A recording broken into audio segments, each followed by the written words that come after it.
Michael stands up. Number 5, the rise of the Antichrist. Welcome back, family. Back on Stellarium, hunting the signs in the heavens.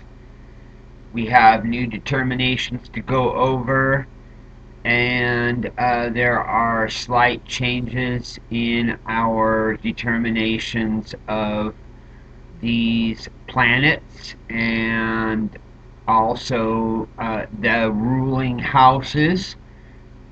Excuse me. This is going to be a breakdown of those differences.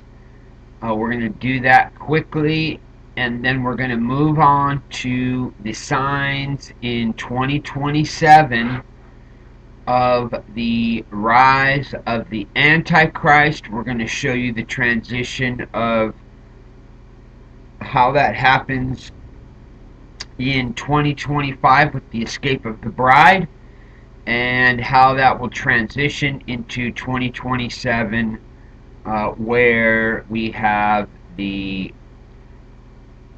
center point of the tribulation, and this is where we will enter into the Great Tribulation.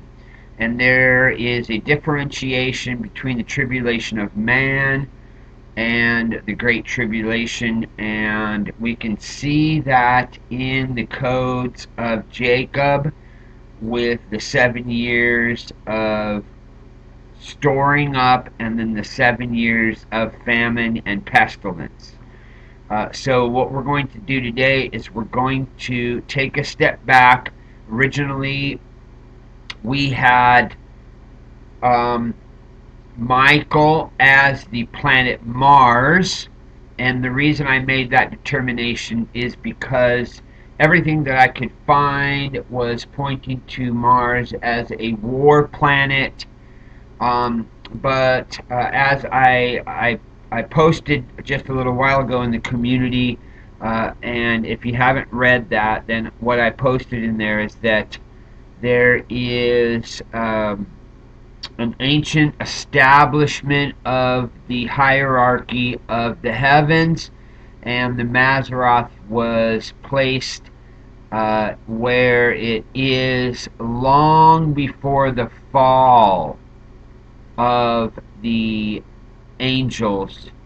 There was this placed into the heavens for us. This is the Mazzaroth.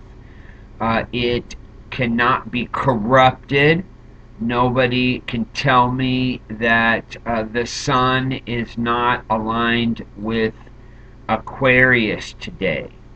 And so that's what we're going to get into, is the new determinations, and then we're going to show you how that alignment is made and where these determinations can take us, and we can follow it just like a clock. This is the clock of the heavens, and we are going to break that down today. As I said, we're going to take a step back. We're going to go over these planets and the angels that rule these houses quickly. We're going to get that out of the way, and then we're going to move forward to the signs. So here, let's go ahead and pull up our timestamp. We're looking today at the very beginning of the day.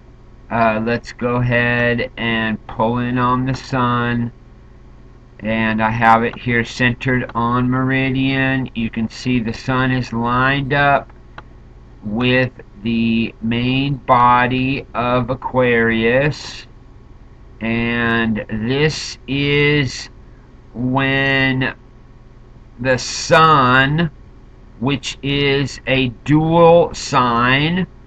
Now I have been looking for this information for a very long time, family, and when I was in my late 20s or early 30s, I had read some information. I don't remember where the source was from, but I read some information about the connection with Michael and Christ in the stars, and that there was a lot of crossover between the Archangel Michael and Christ, and that's why a lot of people were confused, thinking that they were possibly one and the same. And a lot of that is tied to that Michael also represents the sun. And I had never ever seen any information that backed that up. I had just read stories or what I consider hearsay from other people. I never found any accurate sources that showed me that information. And so I continued on my way, as I said in the last video, that I never really put a lot of time into um, studying about the angels, other than I have read all the books of Enoch. There are some breakdowns of the angelic host in first and third Enoch. I'm not sure about second Enoch, but I know there are in first and third Enoch, and there's also breakdowns in some of the Apocrypha and some of the Dead Sea Scrolls. We can also read about the war in heaven in the War Scroll, which is also a Dead Sea Scroll release. And there's a lot of information out there, and now there is so much information that's come to light. Um, I didn't even know it was out there, and I wasn't uh, I wasn't into going and searching a bunch of astrology sites for this information, and so I just passed it over. And I always saw Mars as the god of war, and there was always a sign of war with the planet Mars. And once I learned about Kamael and how Kamael represents the planet Mars and assists Michael in the war in heaven, or what we call the protection of the gates and of the different levels of heaven. So we're going to go over part of that today. We're going to explain to you about the house of Aquarius, and also all the other planets that are in the house today for this sign. Now, the sun is the Archangel Michael, and he is the ruling angel of the sun. And that is a secondary sign of the sun being the bridegroom. So the sun also represents Messiah, who is the bridegroom. And as I was saying before, that Michael was the warrior of Christ. He is also represented as the sun. And that makes perfect sense, knowing what I know now about the solar bark and the war of the sun and Apophis. And now I can see the representation of Michael being the defender of the sun, and he is also represented by the sun. And so we're going to be looking at the house of Aquarius here. We are looking at multiple planets being in the house today while the sun is ruling the house. And when the sun makes its alignment here, this is a sign of Michael standing up. So today, Michael stands up as the water bearer.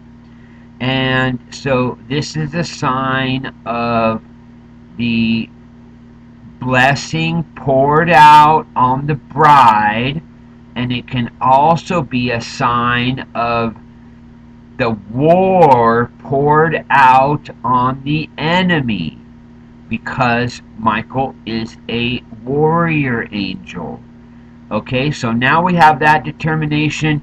We are not looking at Mars as Michael, the Sun is Michael, and Cassiel or Casael is the warrior assistant to Michael. And today, Cassiel stands up in the center of the Gemini constellation and begins to move forward. So Mars is coming out of retrograde on the same day that the Sun, or Michael, is standing up for the war in heaven.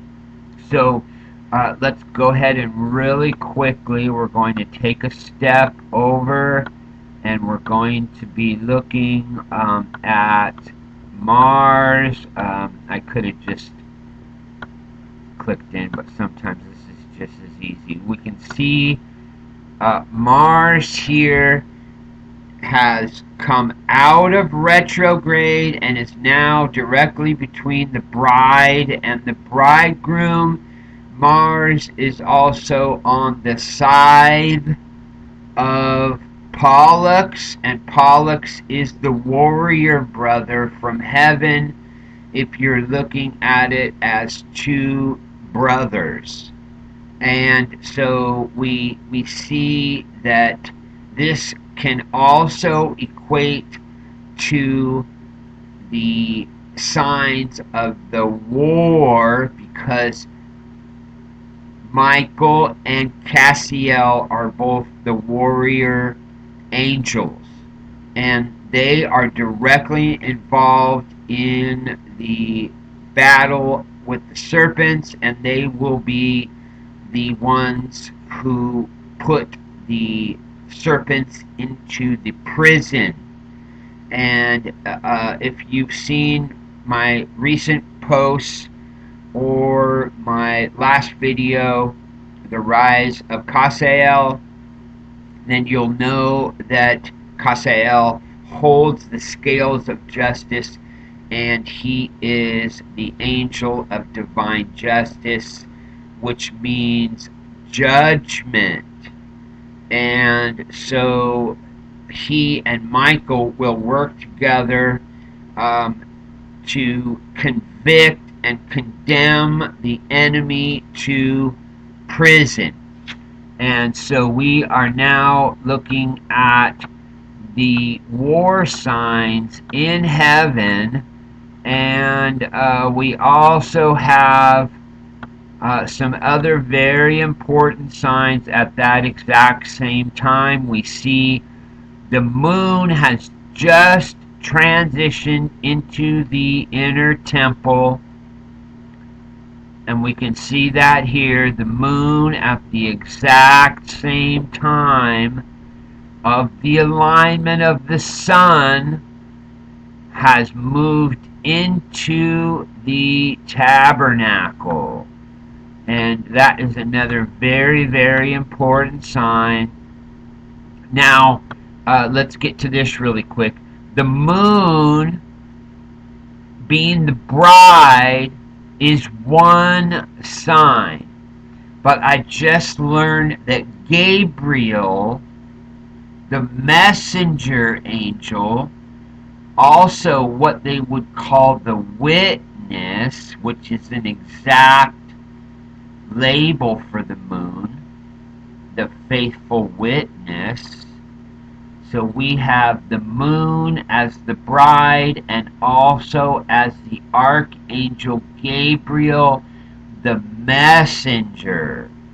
Now, I used to believe that Mercury was the messenger because Mercury was shown as a messenger.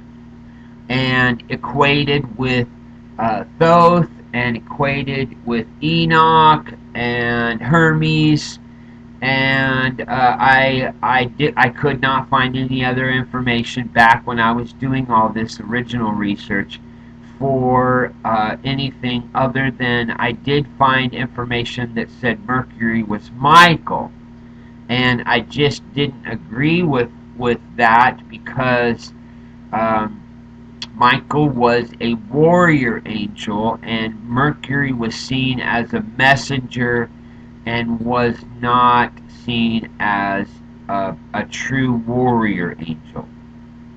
And so it did not equate to me, and so I went off of the what I witnessed in the heavens, and it seemed that um, Mars always was lined up as a protector of the bride and seemed to be involved in the war signs that I got in 2020, and was also heavily involved in the 2017 signs, Mars being one of the 12 stars of the crown, and Mars was also involved in the uh, 5 to 3 BC signs for the birth of Christ with the wise men. These things were all connected, and I just did not see Mars being involved in all those signs as a what some believe is the dragon or the devil. I think they make that associations because of the modern Greek and Roman mythologies, and then also it being a red planet can be seen as like the colors of the devil. But I've never really made that connection from my studies in the Mazzaroth. I've always seen this as a, a much older story than the Greeks and Romans, and I believe it even goes back much further than the Sumerian dynasty. I believe that all of this stuff was passed down to them, and then they corrupted it and turned it into what we would call religion today. But originally, these were all star tales and star codes, and that has been the purpose of my life for almost 20 years now, of really focusing on doing Mazzaroth research. I've been doing this Mazzaroth research for over 25 years, but the first 5 or 6 years I was doing it on a really part-time basis, and didn't really have a whole lot of information because there wasn't a lot of information back then. It was very, very scarce. Um, if you're looking back in the 90s when the first release of the Dead Sea Scrolls came out, you would be hard pressed to find anybody doing any kind of Mazzaroth research. There were maybe a couple, and so it was really difficult once I started looking into the Book of Enoch. It was hard to find a lot of information. Now there's a flood of information, and I'm having a field day digging into all this stuff, cross-referencing, making sure that it's not what I would consider New Age information, which is really not New Age at all. It's really an ancient religious sect that has been around for a very, very long time, and it is the original corruption that just keeps pervading, and that is part of my work, is to uncover the hidden things that have corrupted this world, and most of that comes from the religions that were created around these star stories. They took what was in the stars and then they began to worship these images, and they made statuary and they made mythology out of all of the heavenly signs. And that was the beginning of the corruption. And I believe that is also where the fall takes place. But again, that's way further down the line, and what we're going to do is uncover how this works in the Mazzaroth. So now let's move to Mercury. Mercury, I used to believe, was the Archangel Gabriel, as I said, that because this was seen as the messenger. Um, but Mercury is actually the Archangel Raphael. And once I do my decode on Raphael, I'm going to make a video for each archangel. There's 7 archangels. I'm going to make a video for each one, and I will be doing a more detailed breakdown for those uh, details in their own video. So we won't be doing that here. We're just going to point out that Mercury is the Archangel Raphael. He is the ruler of Mercury and also the house of Gemini. He also rules the house of Virgo. So that's very, very important. And once we do the decode on Raphael, then you will see the connection to why that he is also a messenger angel.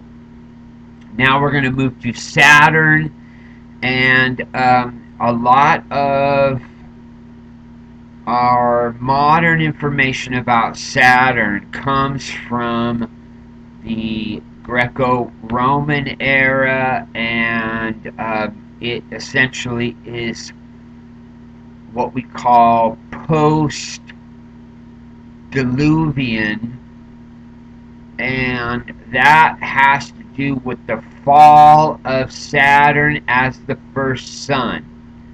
And we're not going to go into that today, but I'm going to point that out, that Saturn was originally the first sun, and that's why they call it the black hole sun, the black cube sun.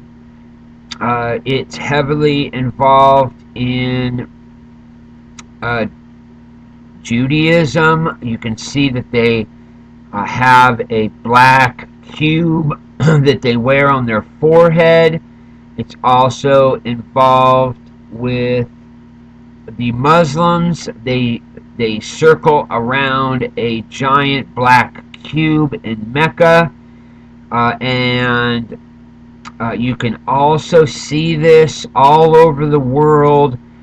They have ritualized the black cube and have Saturn black cube representations in all kinds of art and sculptures. And if you've been doing your homework into that stuff, then you know what I'm talking about. It's everywhere. They use it in all kinds of movies. Saturn is depicted in all of that. So what we're going to do is we're going to go back before the fall of Saturn. And we're going to explain to you that from an ancient perspective, all of these planets and all of these houses were originally established with ruling angels. And those angels that ruled over the planets are not fallen angels. So The ruler of Saturn is the Archangel Cassiel. And Cassiel is the guardian of the seventh heaven, which is the seat of the Father, the highest heaven, with the gates that have the guardian angels. And he guards the entrance to the Holy of Holies. And we will be getting into that and how that's connected with the number 7. It's also connected with the Sabbath. And all of these things were established before the fall of Saturn. And the fall of Saturn has nothing to do with the Archangel Cassiel. He is not a fallen angel and never participated in the fall of the angels. We will be showing you how Samael was also a representation of Saturn.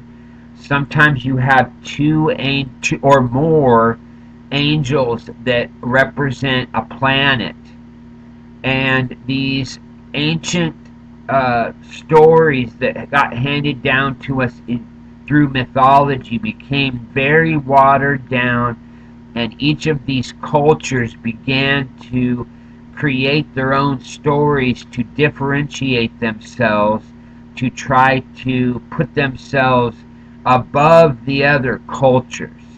And so there's a mishmash in our modern mythology, and we really have to go and research the ancient, which is a very, very hard work.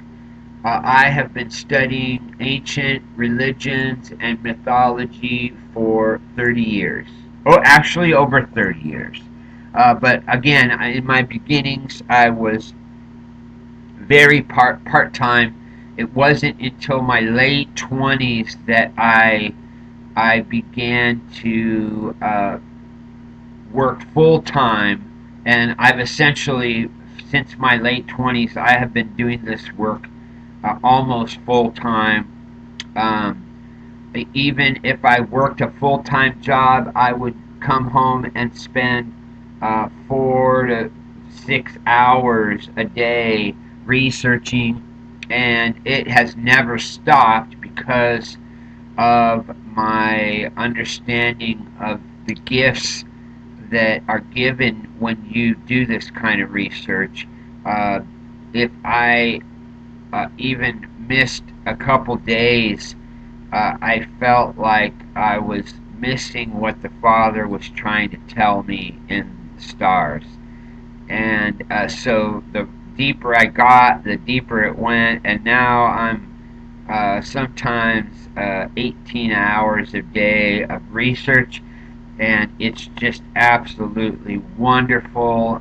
These things, this is the Bible and the stars, and it goes so much deeper than Scripture can ever give you. Once you read, I've read the Bible forwards, backwards, upside down, hanging from a tree, every possible way that you can imagine, to find the codes and the language of the Bible and how it can be decoded. I've done 20 years of Bible code research. I have looked far and wide for everything that I can to help me to understand the deep knowledge that comes from the scriptures. And the more I read the Bible, the more I realize that it is all star language. It's all encoded heavenly stories. And it's all been passed down into this mythology that got written some people take things very literal, like these things in heaven are going to transpire exactly the way we read them in the book. But I don't believe that at all. I believe that the majority of the scriptures that we read are coded language, and the majority of it is star language, and that we need to be looking up for the prophecies of the scripture, just as Revelation 12:1 is a star code. It is the code for the birth of Messiah. It is the code for 2017, and it is also the code for 2026. If you have not seen my video, The Sign of the Son of Man, then I suggest you go watch that, because I just decoded the sign of the Son of Man in the heavens. This will be the third time that the sign repeats itself. It's not an exact sign, it is a sign for us to decode. And once we know the star language, then it's very easy to see.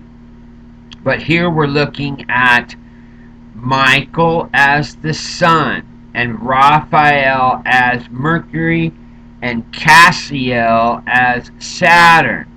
And we're looking at two different signs. Number one, if we look at the ancient language, then we're looking at the bridegroom as the sun. He's also Michael. And for 1 second, we're going to go here, and we're going to see that Ceres, again, we can call this the goddess of marriage. It can also be seen as the marriage angel. This can be the angel or the judge of the marriage. And if you are triggered by the word God or goddess, then let's go ahead and work on that first. So, God is a title, it's not a name. So, go and do your research. God, first, is not a name, it is a title. You can see this in the Bible. They replaced the word God with Lord. And again, Lord is not a name, it is a title. That's why Messiah is called Lord of Lords. All of the angels are gods and lords, just as we have lords here on this planet. And Christ himself said, do ye not know that ye are gods? And if we are of the Father, and he is our creator, then we are of him, and that means that we are also lords or gods. And the reason that most Christians get triggered by that is because they mistakenly believe that God is a name. And this is incorrect. So we have to start there. If you ever hear me talk about gods and goddesses, I'm not saying that these are equated with what we call the prime creator, which is the source of all. These are all created beings. The, the prime creator is not a created being. And so there is a differentiation between all of creation and the creator. And as it says in John 1:1, all things have been manifest through Christ, and He is the one all of creation came through.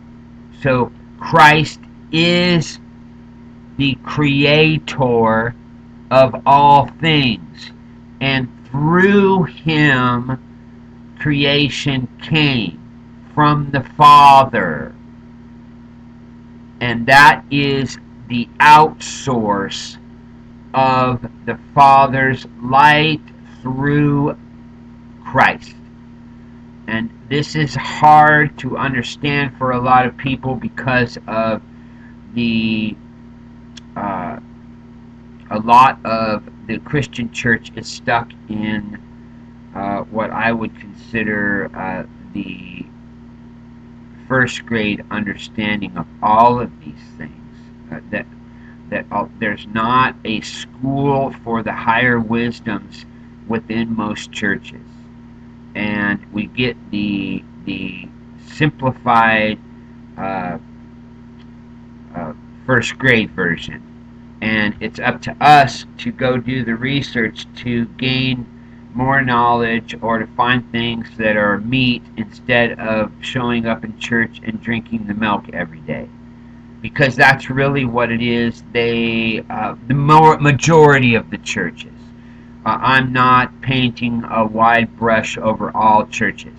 I'm saying the majority. There's 2,000 denominations of Christianity, and the majority of them are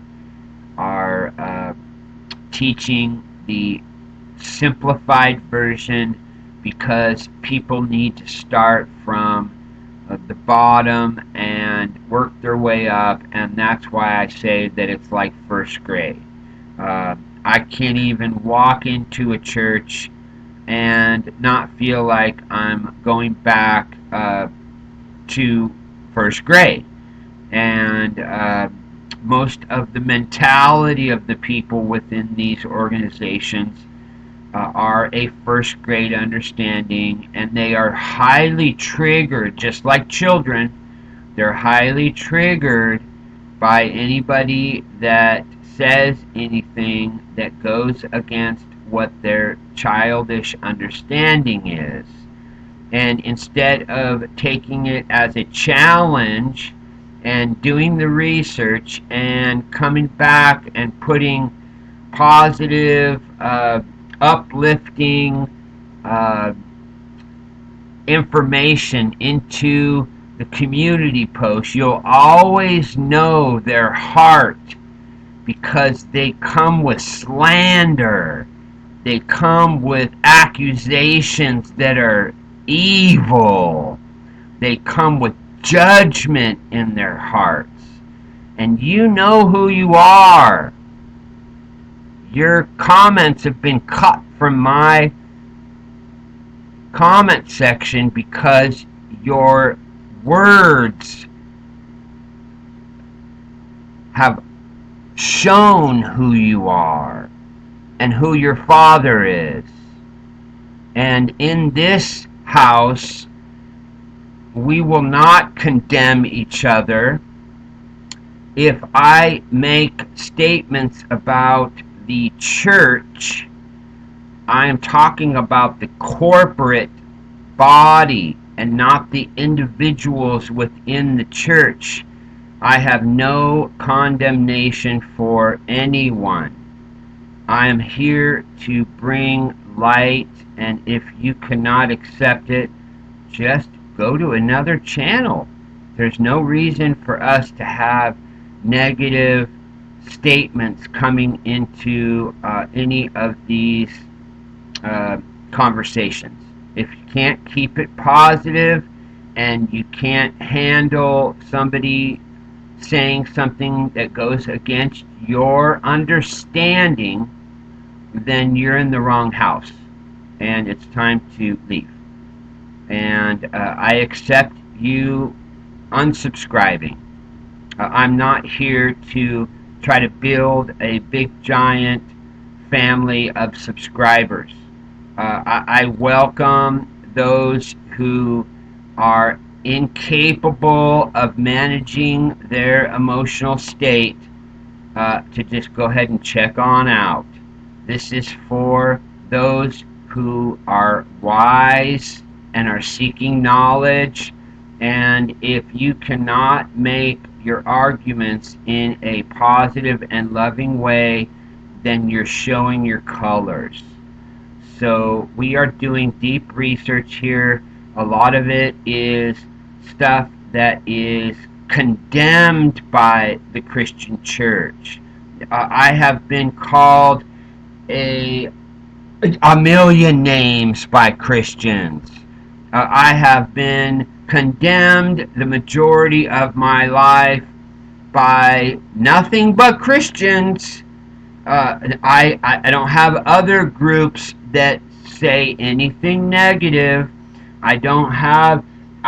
My work is to call out the lost, to bring in those that are in astrology, those that are in witchcraft, those that are worshiping Satan, those that are in the darkness.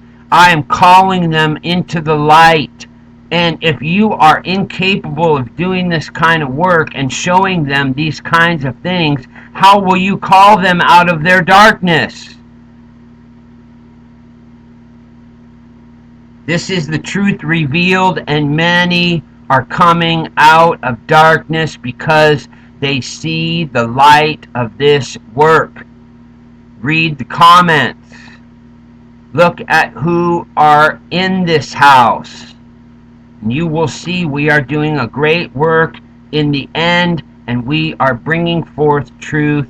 And if you can't see it, and you can't do anything but argue and lob accusations, please unsubscribe, check out, and go to another channel.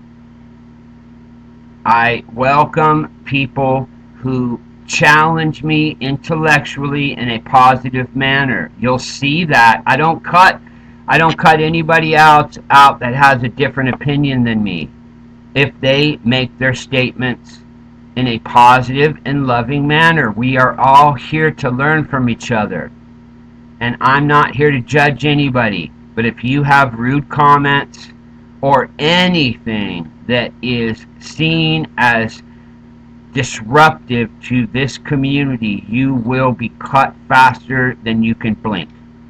So please keep it positive and loving, and we are here to edify each other.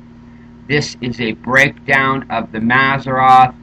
If you want to do it in a different way, begin your own channel. We'll see you in 20 years because nobody's going to learn this stuff overnight. Sorry. So here we go. We now see that the sun, the bridegroom, and also Michael is here in the house with this goddess of marriage. This can be seen as the angel of marriage or the judge of the marriage. We're still seeing the marriage signs. I've been saying this for a while. We have signs in the heavens that are pointing us still to the wedding.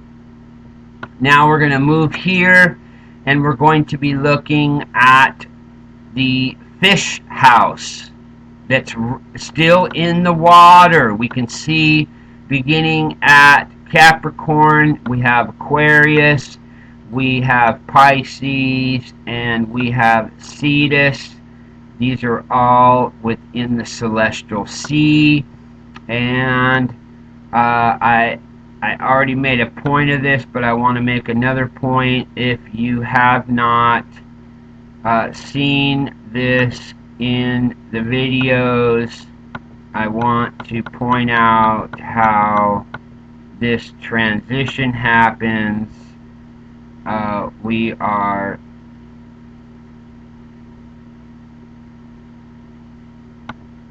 looking at Venus, and I want to point out here, we're going to be looking at Venus, and I want you to take a look at this line of Pegasus, and we're going to be watching Venus transition into Pegasus on the end of the 21st. And here we are. We're going to go ahead and get this on meridian, and this is very, very important sign. We're here on Pegasus, and we're looking at the entrance of Venus into the Pegasus constellation. You can see that now the sun has transitioned into the house of the fish, and we're I believe if we go back, here we are here. I want to show this alignment.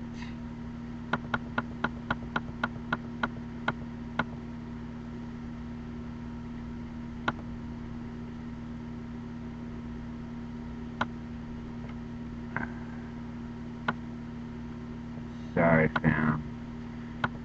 If you don't have these things on center, then it will.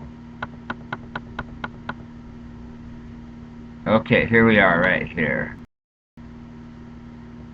I had to get it on the right timing. So we're looking at Venus right before it transitions into Pegasus, fam. We're looking at Venus, which is the Archangel Hagiel. And again, we're going to be breaking these all down. Hagiel rules Venus and also the house of Taurus. And that will become very important when we break down Archangel Hagiel and the planet Venus. But we're looking at Venus aligned with the Sun. This is the Archangel Hagiel and the Archangel Michael aligning in the house of the fish. And remember, Venus as an evening star also represents the bride.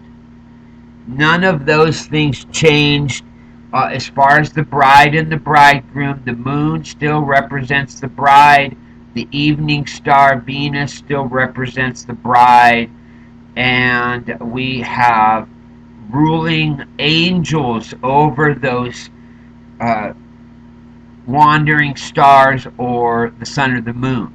So we can see that Venus is the evening star, is a representation of the bride, and Hagiel is the archangel that rules over that planet. So this is a very, very important alignment happening in the middle of the day, Pacific Standard Time on 3:20. This is the final day of winter, and we have our summer alignment of the 21st with the Archangel Michael. And originally we believed that that was Michael standing up, but now we're going to show you in our next coming up signs what that actually is. I finally know exactly what that is, and we're going to be showing you the determination of that. We're just going to finish getting through our next sign, which is Mercury. And if we look at Mercury is the Archangel Raphael. And let's go ahead and look at the Mercury alignments, and we can see what's happening right here.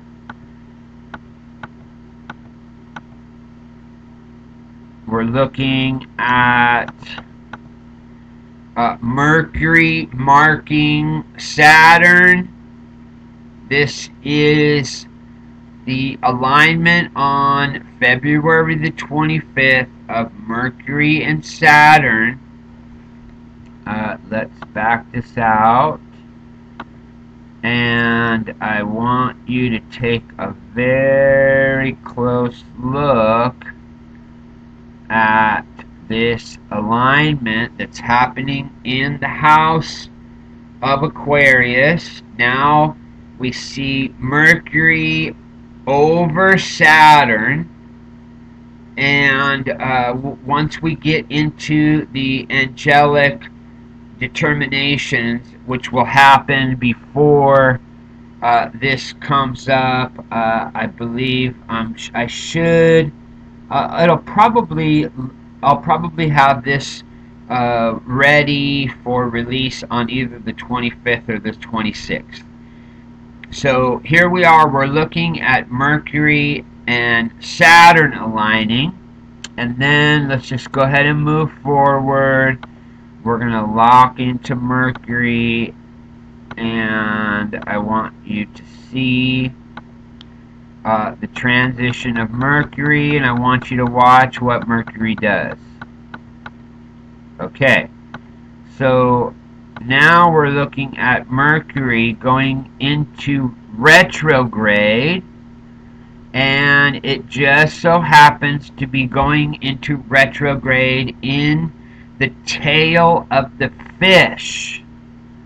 And this is happening,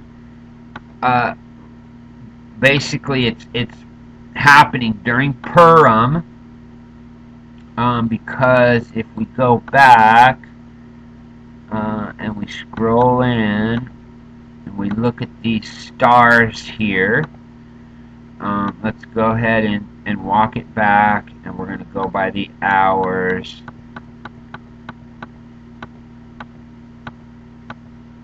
So it starts to make its move.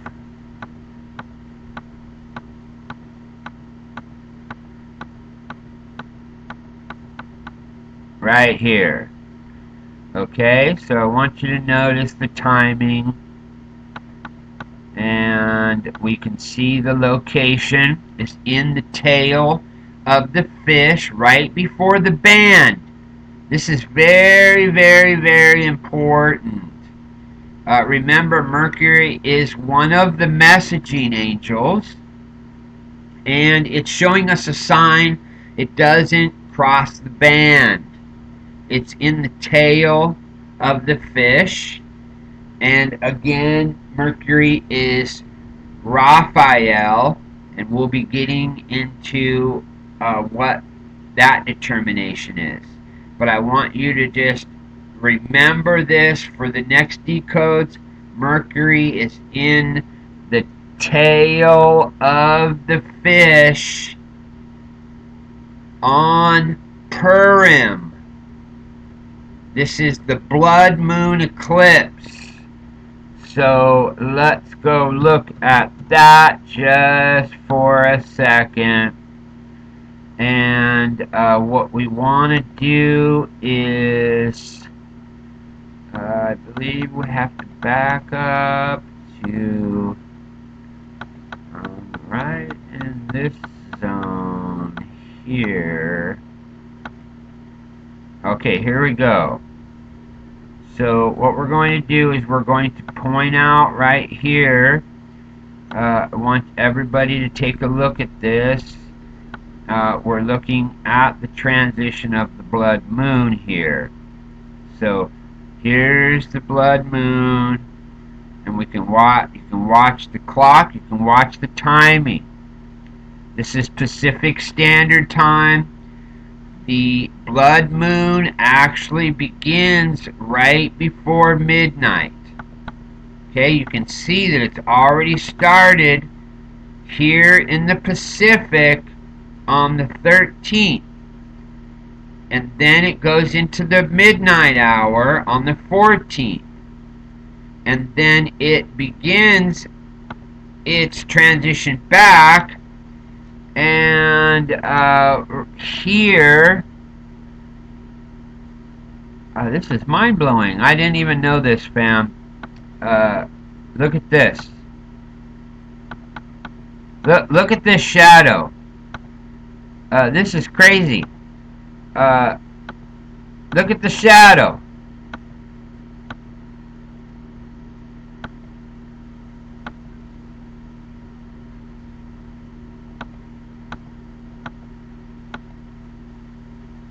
This is unbelievable. The shadow of the eclipse.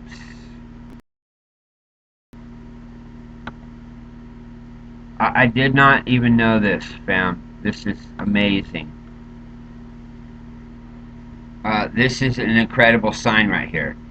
On 3/14/25, this is Pacific Standard Time. The moon finishes at 1:44 a.m. Pacific Standard Time. This is the blood moon eclipse in the house of Virgo, right on the border of the Lion's Gate, and we're looking at the blood moon in the house of Virgo. Okay, so we're already at 56 minutes. I am going to have to come back, and then we'll jump into the 2027 signs. Before we do that, we're going to be taking a look. I really wanted to show this again before we go. I don't want these videos to go over an hour. Take a look at this, family. This is happening at the exact same time as the blood moon.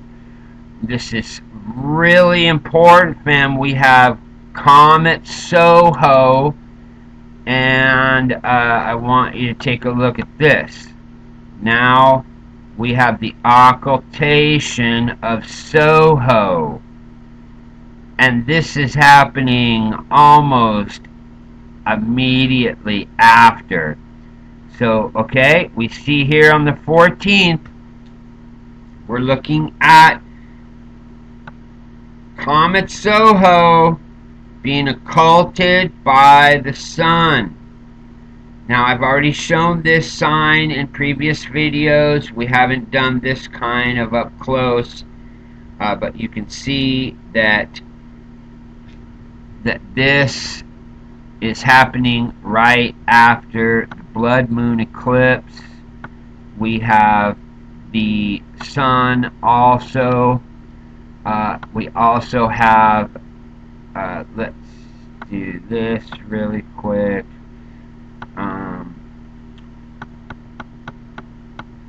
We can see that it is also aligning with the comet in the head of the fish, 21P Giacobini Zinner, and these are all signs in the heavens to have two comets in the house of Pisces.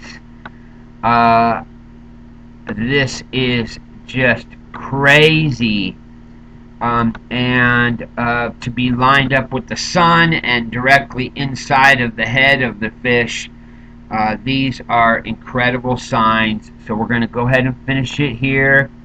I'm going to come back hopefully either this evening or tomorrow early, and then we'll get into the 2027 signs.